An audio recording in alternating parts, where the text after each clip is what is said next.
नहीं मिल पाती है, नौकरियां नहीं मिल पाती है, तो उनके पास भी एक हताशा भरा जीवन होता है। जैसे परिस्थितियों में भैया योजना सामान नहीं मिलता है। कितना मिलना चाहिए?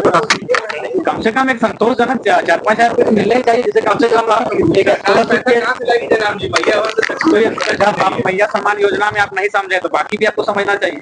देखिए, मैंने पहले भी कहा, आज भी कह रहा हूँ कि ये जो बजट निसंदेह जो सरकार का एक योजना था मैया सम्मान, उसकी भरपाई हो जाएगी, क्योंकि लगभग बजट का 9 से 9.5% उसी में भुगतान किया जाएगा। और इस बार कृषि के लिए भी अच्छा बजट आया है। लेकिन ओवरऑल अगर नौकरियों की बात करें, नियुक्तियों की बात करें, तो स्थापना मद को आप देखें, उसमें विशेष बढ़ोतरी नहीं हुई है। इसका मतलब सरकार के इरादे स्पष्ट है कि इस बार जो ये वर्ष नियुक्तियों का वर्ष नहीं होगा। अगर नियुक्तियों का वर्ष होता तो कम से कम उन्हें अपने स्थापना मद की जो राशि है उनमें बढ़ोतरी करने की आवश्यकता थी।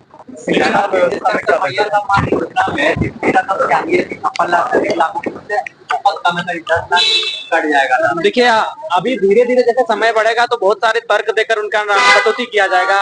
उनके बहुत सारे ऐसे सरकार प्रावधान खोजेगी जिसमें कि जो लाभुक हैं, जिनकी संख्या शायद 50 लाख के आसपास है, उसे निश्चय ही कटौती किया जाएगा। जयराम जी, निशिकांत दुबे बोल रहे हैं कि झारखंड को इस्लामिक राज्य बनाया जा रहा है। देखिए, सबसे पहली बात, निशिकांत दुबे जिस क्षेत्र से आते हैं उस क्षेत्र में हम कभी रहे नहीं है, उतना उस परिस्थिति को जानते नहीं। झारखंड क्या है कि पूरा झारखंड एक नहीं है।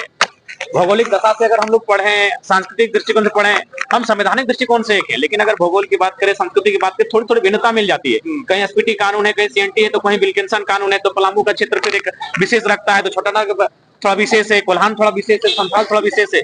तो जब आप उस भौगोलिक स्थिति में बसाव करेंगे, रहेंगे, अध्ययन करेंगे, तभी उस विषय में हम कह पाएंगे। आपने कल सवाल उठाया कि युवाओं के लिए बजट में कुछ नहीं है, क्या वजह हो रही है कि युवाओं पर ध्यान नहीं दिया? देखिए, हमें लगता है कि सरकार युवाओं को लेकर गंभीर नहीं है, और मुझे लगता है ये बहुत ही खेदजनक है। धन्यवाद, थोड़ा सा टाइम हो गया आज। ठीक है, क्योंकि अब उनके पास और कोई बचा हुआ काम नहीं है। इतना ही, मतलब आज मैं देख रही थी, बजट का भी विश्लेषण कर रही थी। बजट में किसी भी तरह से आम जनता पे कोई भार नहीं। कल्याणकारी बजट भी है, सामाजिक सुरक्षा को के हित में देखते हुए, और साथ ही साथ जो डेवलपमेंट होना चाहिए, जो इंफ्रास्ट्रक्चरल डेवलपमेंट बैलेंस तरीके से होना चाहिए, उसी चीज को भी लाया गया है।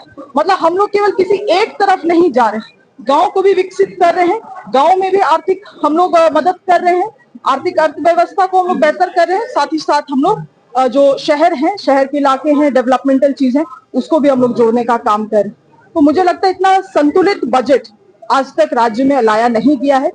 5 साल का मैंडेट में ये हमारा पहला बजट है, और निश्चित रूप से आने वाला बजट और भी इम्प्रूव कर सकता है। निशिकांत दुबे का जो ट्वीट आया है उसे लेकर लगातार विपक्ष हमलावर दिख रही है, क्या कहेंगे? वो कह रहे हैं कि इस्लामिक कंट्री बनाया जा रहा है। देखिए, यही नैरेटिव गढ़ते रह गए, और राज्य की जनता ने उन लोगों को आउट कर दिया राज्य से। अब तभी इस नैरेटिव को लेके अगर आगे बढ़ना चाहते हैं तो बढ़े, क्योंकि इससे वो किनको कन्विंस करना चाह रहे हैं ये हमारे समझ से परे है।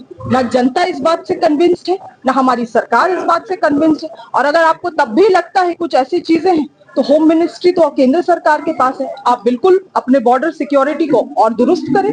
और ये बस केवल बांग्लादेशी घुसपैठ का झारखंड में बात क्यों है? चाइना, इंडो चाइना बॉर्डर में आप देखिए, पूरा चाइना गांव बसा लिया है, उसमें इन लोगों को कुछ नहीं कहना है। मतलब पूरा ही फेलियर केंद्र सरकार का सिक्योरिटी है। इस बार तो हम लोगों ने देखा कि हमारे डोनाल्ड ट्रंप के साथ जाके जो माननीय हमारे प्रधानमंत्री जी, किस तरह से उनके साथ व्यवहार किया गया, किस तरह से जो बात की जा रही है उसका बात वो सही तरीके से जवाब नहीं दे रहे। जब देश के दो ताकत मिलते हैं तो एक दो ताकत में वो प्रभाव दिखना चाहिए पूरे देश भर में, पूरे दुनिया भर में। मगर क्या हस्र बना दिया गया है भारत का। ना आप चीजों को, यहाँ की चीजों को वहां ले जा पा रहे हैं, ना डिस्कशन कर पा रहे हैं, ना भारत देश के लिए कुछ ला पा रहे हैं।